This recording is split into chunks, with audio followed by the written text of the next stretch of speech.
gabar sheegtay in darteed ay isku dileen 10 nin kuwa kan dhaawac xoogan loo gaarsiiyay oo ay isbitaalada jiifaan. waa muuqaal xiiso badan ee higa tigneelada ilaa dhamaadka waxaad ogaan doontaa wax badan oo ka qarsoon asxaabta u shargale follow ilegna waa inoo muhiim mahadsanid. gabar sheegtay in darteed ay isku dileen 10 nin kuwa kan dhaawac xoogan loo gaarsiiyay oo ay isbitaalada jiifaan.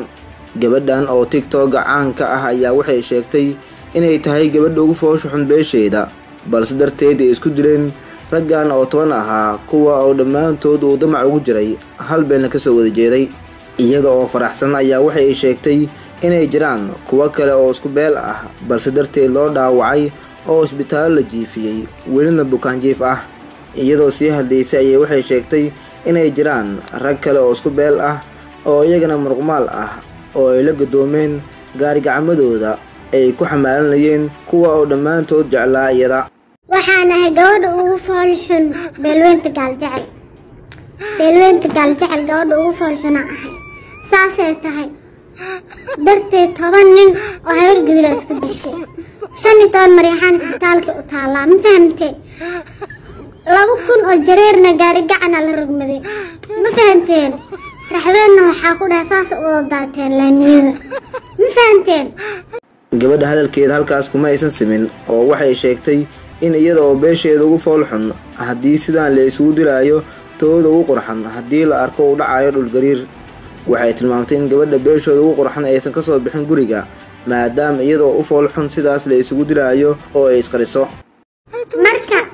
tan ugu qurxan maxaa ka filin kartaan marka tan ugu quruxda badan beesha gaaljecel maxaa ka filin kartaan Soomaaliya dhanaga rogmayso banaanka uma soo baxda maahane ana hadda u foolxun dad u kala gadoomaan dhul gariir dad badan ku dhacay ma fahamtay yaa maxaa ka dhihi lahaydeen foolxumadan maxaa ka dhihi lahaydeen oo la isku baabi'inooyo sunta loo cabooyo daroogada loo cunooyo darteed daroogaa loo cabay fahamteen. maalmihii la soo dhaafay ayaa waxaa soo ifbaxayay gabar sheegtay inay tahay gabadha ugu quruxda badan gabdhaha ku nool degmada Gurceel taas oo markii dambana sheegtay in rag quruxdeeda ka helay ay ka korqeeliyeen. waxaa jirtay gabar kale oo ku nool isla Gurceel taa oo sheegtay inay tahay gabadha ugu foosho xun gabdhaha ku nool halkaasi ee isku kalsoon tahay. intaas markii laga soo tago ayaa islaam muuqaal iska soo duubtay oo ku nool magaalada Muqdisho iyadana waxay sheegtay in mid ka mid ah kaliyaheeda ay gaday